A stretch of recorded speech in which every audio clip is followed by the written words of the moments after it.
All right, y'all, I actually had a little bit of energy last night, so let's get into dinner. This one's still pretty easy, but it's for sure more time consuming than the other ones I've posted. Tonight, we're gonna make steak bites, baked potatoes, and cheesy broccoli. Let's get into it.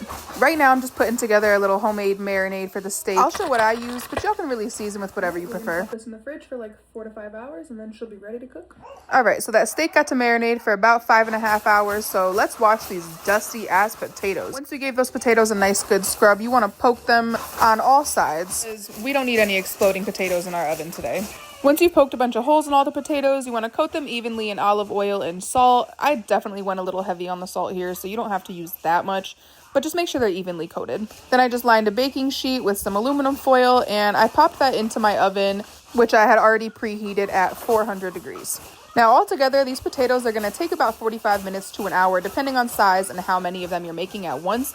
But I do like to flip them over about halfway through just to ensure that they don't get that super burnt spot on the bottom.